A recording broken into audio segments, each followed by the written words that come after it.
C'est un honneur et une joie de recevoir à Faites-moi lire, à Étonnant Voyageur, un écrivain mondialement connu, Douglas Kennedy. Bonjour Douglas. Ravi d'être chez vous et dans cette médiathèque magnifique. On est heureux de vous recevoir. Vous venez nous présenter votre 21e roman intitulé « Et c'est ainsi que nous vivrons ». L'intrigue débute aux États-Unis en août 2045, des États-Unis divisés en deux territoires, la République unie et les Confédérés. Les lecteurs se trouvent placés dans la tête de Samantha Stengel, qui est une agent secret et qui a pour mission d'éliminer sa propre demi-sœur, dont elle vient d'apprendre l'existence et qui est, comme elle, agent secret. Le lecteur est ainsi ballotté entre deux Amériques, une république plutôt progressiste où presque tous les choix sont possibles, mais sous constante observation d'une puce reliée à un système de surveillance, et la Confédération où la liberté, en tout cas du moins l'intimité est possible car il n'y a pas de puce, mais où règne un fondamentalisme chrétien d'inspiration protestante. À travers ce roman d'espionnage psychologique, le lecteur va réfléchir avec Samantha et Douglas Kennedy à la valeur et la possibilité de l'amour, de l'intimité, mais aussi des frontières, des divisions, jusqu'à une fin assez hitchcockienne, voire entre Hitchcock et Mission Impossible, mais je n'en dirai pas plus. Douglas Kennedy, vous savez que tout n'est qu'éternel recommencement. Je vais commencer donc par une citation de vous à la fin de votre ouvrage. « De nos jours, l'intimité est morte, tous nous sommes constamment surveillés. Est-ce ainsi que nous vivrons demain, Douglas, voire que nous vivons déjà ?» Maintenant, ça arrive maintenant. Je me souviens très très bien, et merci de gâcher un moment très important dans le roman, l'idée en fait que pourquoi Stengel voyage aux zones neutres, quel est le but de ça, c'est une grande surprise, mais c'est un roman avec beaucoup de grandes surprises. Pour moi, un flic très élevé dans le système américain m'a dit quand je commence à rechercher ce roman, la vérité du glace. Maintenant, si on a un portable, on est surveillé. On est toujours surveillé. Surveillé, tout à fait. Si en fait, la police veut me trouver maintenant, j'ai le portable ici, même si c'est éteinte, immédiatement, on est là-bas. Si j'ai jeté le portable, ok, il a jeté le portable à Saint-Malo. Il est où maintenant? Pas loin. La vérité aussi, tout ce qu'on lit sur le portable, qu'on achète, qu'on cherche, ça c'est enregistré. Ça c'est enregistré. Et donc pour moi, j'ai commencé à penser du monde 23 ans plus tard et aussi créer un monde en fait assez actuel d'aujourd'hui. Donc pas des vaisseaux spatiaux, pas des zombies. Une anticipation très actuelle, très incarnée. Très actuelle et très crédible. Ça, c'était pour moi la clé ici, de rester crédible. Mais créer quelque chose de très cauchemardesque parce que c'est crédible. Et c'est pas loin d'aujourd'hui. Le fait que, en fait, un milliardaire de la technologie, Morgan Chadwick, a inventé une puce qui est maintenant, en fait, tous les citoyens, en fait, de la République unie sont obligés de porter et ça fonctionne comme un iPhone. Oui. Mais la vérité est, on est enregistré tout le temps. Donc, il n'a pas une vie intime, il n'a pas une vie privée. Mais c'est presque la même chose aujourd'hui. On est juste à côté. Un pas avant, quoi. Un pas avant. Mais en fait, vous mettez là, vous convoquez la technologie que vous incriminez. Mais si on comprend bien, vous faites remonter une sorte de transition à Ronald Reagan avec une accélération sous Donald Trump et vous anticipez finalement les 20 ans qui vont conduire aux années 45 où vous situez votre action, mais c'est un processus visiblement que vous pistez dans le temps et qui vous semble malheureusement en train d'arriver. Mais on ne peut pas comprendre la Deuxième Guerre mondiale si on ne comprend pas la Première Guerre mondiale et aussi la traité de Versailles et des choses comme ça. Et aussi, en fait, franchement, en fait, la République Weimar. La même chose ici. À l'université aux États-Unis et aussi en Irlande, à Trinity College, mon sujet, c'était l'histoire. En fait, mon but au début, c'était de devenir universitaire. J'ai gagné un prix pour ma thèse aussi, mais en fait, mon professeur m'a dit, Douglas, vous êtes quelqu'un qui ne veut pas passer tout le temps dans une bibliothèque. Il faut écrire. Et il avait raison. Mais l'histoire, pour moi, c'est la clé, tout le temps. C'est la clé, en fait. Et aussi, le fait de rester dans le monde entier, ça, c'est aussi essentiel. Je lis 4 journaux par jour. Et aussi, en fait, je lis des textes historiques tout le temps. Vous avez dit que, franchement, le grand changement aux États-Unis a commencé avec Reagan.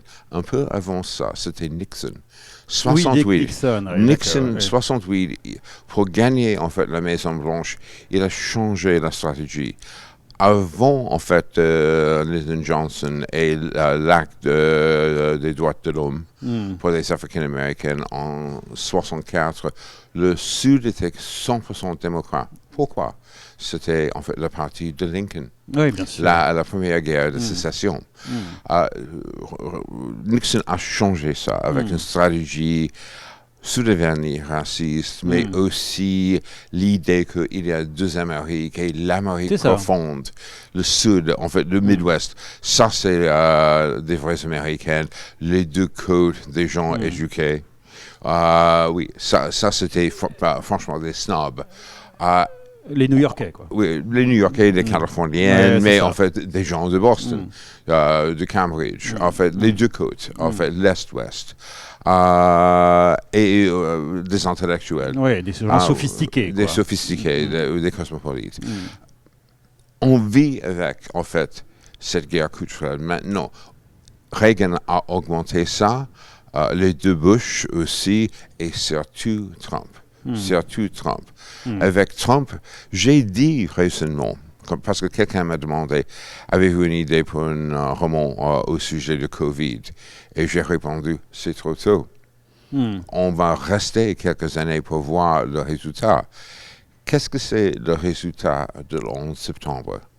C'était Donald Trump, 15 ans après.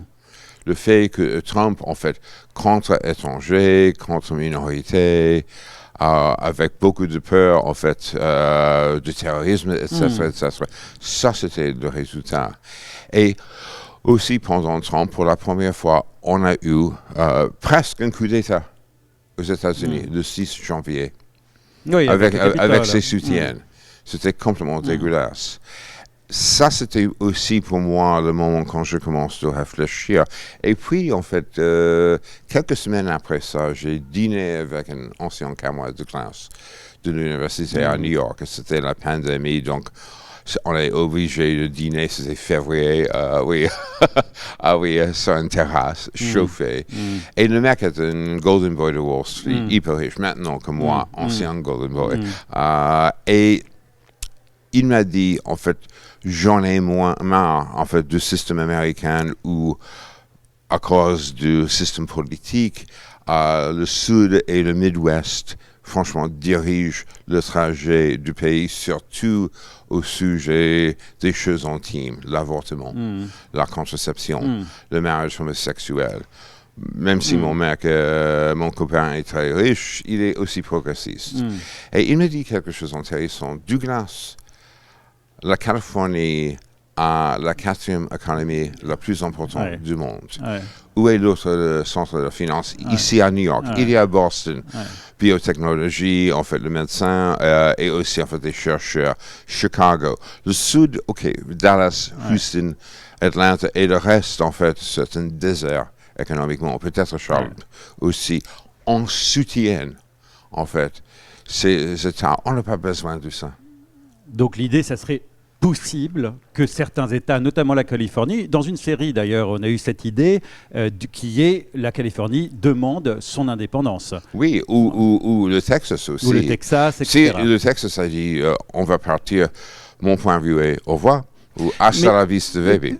Douglas Kennedy, est-ce que quand même cette sécession que vous imaginez et qui est quand même prégnante, hein, est-ce qu'elle ne découle pas de la panne, voire de la fin de la possibilité des États-Unis de créer un grand récit national, voire impérial, hein, sur l'ensemble du monde, qui réussit à unifier les droits individuels différents et les communautés diverses? On a l'impression que la grande voie, l'American Way of Life, qui réussissait à unir dans un destin commun, un rêve commun, n'existe plus et que les États-Unis n'arrivent plus à le produire, d'où deux séparations entre redneck et progressistes, en quelque sorte. Je pense que ça, c'est une question, en fait, primordiale et très pertinente. Pour moi, la grande question, en fait, depuis l'époque de Reagan, est qu'est-ce que c'est le rôle de l'État? C'est ça. Reagan et, en fait, ses collègues, et surtout des économistes de Chicago, l'Université de Chicago, c'était l'idée d'un marché complètement libéral. Et pas un État. Oui. Et donc, on a eu Obamacare maintenant, et c'est pas mal, mais ce n'est pas comme le système de santé ici en France. En Europe même. Oui, en Europe, mais surtout en France. En France, oui. On a des meilleures universités du monde, certaines des meilleures universités du monde, mais en même temps, en fait, j'ai écrit un scénario tous les ans quand mes enfants étaient aux universités aux États-Unis parce que c'était $60,000 par an. Ça, c'est ridicule. Bien sûr. Ça, c'est ridicule. Et mes enfants ont, en fait, les seuls, en fait, camarades de leur classe sans dette. Ça, c'est absolument ridicule. L'éducation publique a été franchement, en fait, coupée. Ouais. Maintenant, la gouffre aux États-Unis, un mot, l'éducation. Et le fait que, et c'est partout maintenant, peut-être entre 15 et 20% des Américains lisent des livres, ça c'est aussi dangereux. Si tout le monde, mais c'est la même chose partout maintenant. Si tout le monde regarde ses portables tout le temps, en fait. Il n'y a plus de lien communautaire. Oui. Pour en revenir à votre ouvrage, il y a quand même quelque chose qui est très puissant, c'est que aucun des deux camps n'est souhaitable.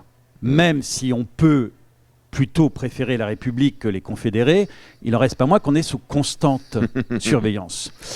Je vous cite: « Tu es trop doué pour tout ficher en l'air à cause d'une illusion aussi universelle que celle de l'amour. » Au final, Douglas Kennedy, le constat est amer, car pour celui qui n'a pas de croyance, qu'est-ce qui lui reste à part une solitude absolue? Ça, c'est aussi une question très intéressante. Pour moi, la vérité est si on est toujours sous surveillance, est-ce que c'est possible de crier?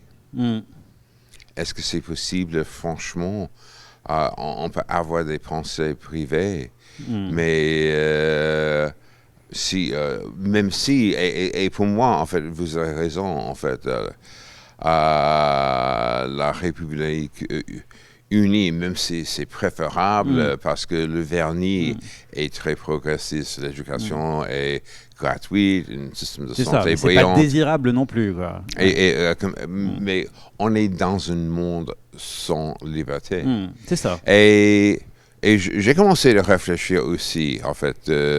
J'ai 68 ans maintenant, donc je suis dans, malheureusement, la dernière acte de ma vie. Oh. Non, mais j'ai une autre 25 ans, j'espère.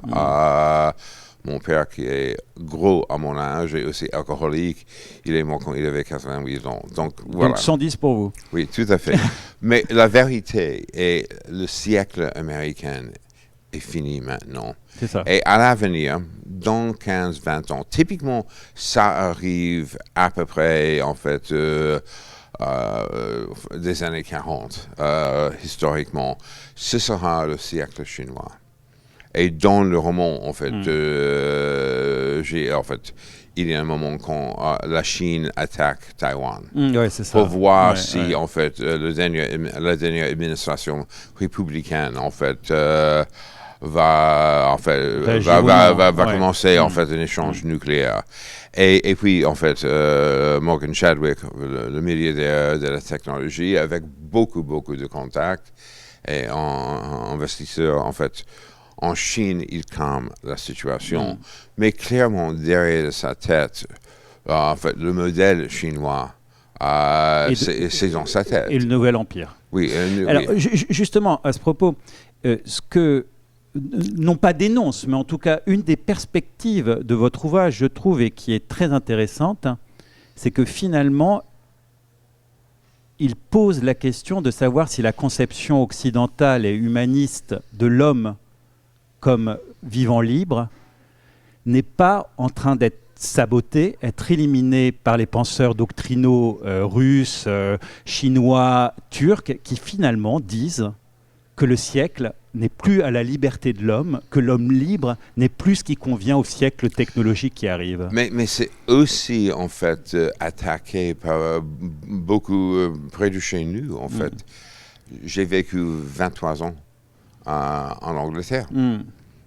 Et franchement, en fait, la vie culturelle au Royaume-Uni a été dans le passé extraordinaire. Oui, avant la BBC, en fait. La BBC, c'était oui, mais extraordinaire. même si pendant Thatcher, c'était pas mal comparé à de Boris Johnson, maintenant, en fait, il cible, en fait, tout. Et il y a aussi il y a des gens pas très cultivés. Rishi Sunak, ce n'est pas quelqu'un de très cultivé. Comparé à Angela Merkel, je vis une moitié de temps à Berlin. J'ai un abonnement de la Philharmonie de Berlin, 5 séries. J'ai vu Merkel quand elle était, en fait, chef d'État. Elle a fait l'unanimité. Oui, mais elle était toujours là-bas. Et c'est Simon Rattle qui dirige la Philharmonie à l'époque. Elle a dit dans des interviews, elle était extraordinaire au sujet de la musique classique. La vérité, en fait, aux États-Unis, Trump est un Philistine total. Obama moins, en fait. Mais la vérité, la culture compte pour rien. Oui, c'est ça. Et ça, c'est des... Il y a un effondrement. Et ça, c'est des valeurs humanistes. Après la Deuxième Guerre mondiale, l'éducation et la culture étaient des deux grands investissements au milieu de la reconstruction de l'Europe. Clairement, on fait des immeubles, en fait, refait des villes après une guerre horrible, mais c'était clair. Surtout en Allemagne, mais partout. Franchement, les années 50, y compris au New York aussi et aux États-Unis. Maintenant, c'était un l'âge d'or de la créativité. Et d'ailleurs, vous en parlez parce que vous aimez beaucoup parler des villes. Hein.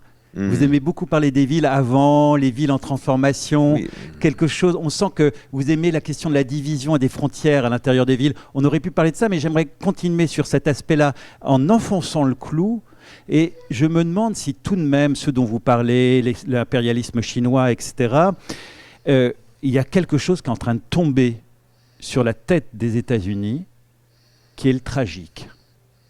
Est-ce que dans la pensée anglo-saxonne américaine, qui est cette pensée, on le sait tous, qui est toujours regarde avec sourire le futur que l'on bâtit, parce que le demain sera toujours meilleur, on a l'impression là que c'est la fin de l'American Way of Life et qu'il y a une entrée de ce qui est européen, mais aussi asiatique, d'un sens du tragique. Je pense que j'ai dit fréquemment, en fait, un des problèmes aux États-Unis et on refuse d'accepter, en fait, le fait que la vie est tragique. Ça, c'est très européen. Ouais, c'est très européen. Et ça m'a beaucoup influencé. C'est tragique et en même temps, et alors, aux États-Unis, en fait, la vie est un grand projet. Et il y a un aspect d'optimisme qui est essentiel là-bas. Ouais, c'est ça. Et j'aime une certaine facette de ça. Et de l'autre côté, je pense que c'est naïf. Ce n'est pas avec tout le monde. Il y a beaucoup d'Américains très ironiques comme moi. Je ne suis pas pessimiste, je suis très réaliste. La vérité est, depuis Reagan, on a vu la mort de la classe moyenne. C'est ça. Et j'ai grandi dans la classe moyenne new-yorkaise. Ça n'existe plus maintenant. C'est ça. J'ai grandi à Manhattan. Je suis né en 55 dans un appart de 65 mètres carrés. J'ai gagné une place dans des grandes écoles new-yorkaises. C'était privé. Et ça, c'était quand j'avais 9 ans. Donc, en fait, en 64, collegiate a coûté $700 par an. Maintenant, c'est presque 55 000. Oui, c'est ça. Et il y a une file d'attente et c'est pour des enfants des plutocrates. La différence maintenant entre des riches, j'ai lu un article dans l'Atlantic, un journal très intellectuel aux États-Unis. Après la guerre, la gouffre entre des vrais riches et la classe professionnelle, c'était 10 fois de la fortune. C'est 150 fois. C'est 1000 fois. C'est 1000 fois. Bon. Une petite question sur votre roman de nouveau. Alors qu'on n'a pas trop d'espoir, hein, quand même, l'espoir est en berne. Il y a un moment où on a l'impression que quelques pays arrivent à échapper à ce choix, non pas cornélien, mais en tout cas ce choix tragique entre la République ou les Confédérés. Et là, vous dites, la Nouvelle-Zélande, le Costa Rica et l'Islande. Pourquoi ces pays, Douglas Kennedy? 3 pays que j'ai visités et aussi pas très importants, mais aussi avec une tradition en fait progressiste. Le Costa Rica, c'est unique en Amérique centrale. C'est un cas à part. Parce que le général qui est devenu le président en 1948, il a aboli en fait l'armée costaricaine. On n'a pas besoin en fait un militaire ici. Ça c'était remarquable. La Nouvelle-Zélande parce que c'est complètement isolé et toujours progressiste. L'Islande aussi, mais en dehors de ça, oui. Bon. Dans le livre, et j'ai pensé de ça aussi, pourquoi j'ai choisi 2045, 100 ans après la fin de la Deuxième Guerre mondiale. Oui, c'est ça. Hein. Et pendant la Deuxième Guerre mondiale, il y avait les États-Unis, un refuge, en fait. Le Royaume-Uni, oui, mais c'était bombardé. Mais les États-Unis, d'une certaine manière, le Canada, mais moins, en fait. Mais les États-Unis, c'était le symbole. Oui, bien sûr. Et aussi, on est arrivé dans les 2 guerres, en Europe et en Pacifique.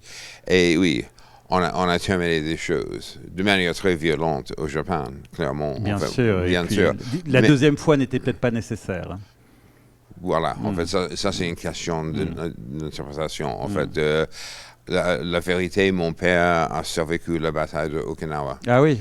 Et il me dit, en fait, Nagasaki, en fait, je serais mort. Ouais, c'est ça. Mais je ne sais pas. En fait, je reste en dehors des choses. Oui, c'est un épineux sujet. Oui. Je pense que Dresde était horrible. Et pas nécessaire. Et en même temps, en fait, l'Angleterre a été bombardée pendant 3 ans. Et donc, c'était une guerre. Et fréquemment, il y a des choses horribles. Mais la vérité est en 42-43, au milieu de la guerre, quand Hitler a gagné tout, il y avait les États-Unis. Maintenant, en fait, de plus en plus, je pense, qui va diriger le monde d'une manière démocrate. Et ça, c'est difficile. Quel empire va diriger, et ça fait peur. Si l'empire à l'avenir, c'est un empire chinois. Et ça, ce n'est pas démocrate, monsieur. Au contraire. Douglas Kennedy, j'ai l'habitude de préparer une petite invitation à lire. Alors, je vous la lis. Comme votre parole est d'or, Douglas Kennedy, et qu'elle témoigne que les hommes ont peur de la lumière, même si celle-ci brille dans les ténèbres, normalement, j'invite tous mes invités à lire. Dans votre cas, vous avez préféré me renvoyer la demande, et je vais lire le passage que, par contre, Douglas Kennedy a lui-même choisi, un petit passage assez court, et pour tout vous dire, c'était assez amusant, car c'était le passage que j'avais souhaité qu'il lise. Donc, c'est une métaphore un peu biologiste. À l'image des cellules biologiques qui nous composent, il est dans notre nature de nous diviser. L'histoire de l'humanité, individuelle et collective, n'est qu'une longue succession de schismes et de ruptures. Nous brisons nos familles, nos couples. Nous brisons nos nations et nous rejetons la faute les uns sur les autres.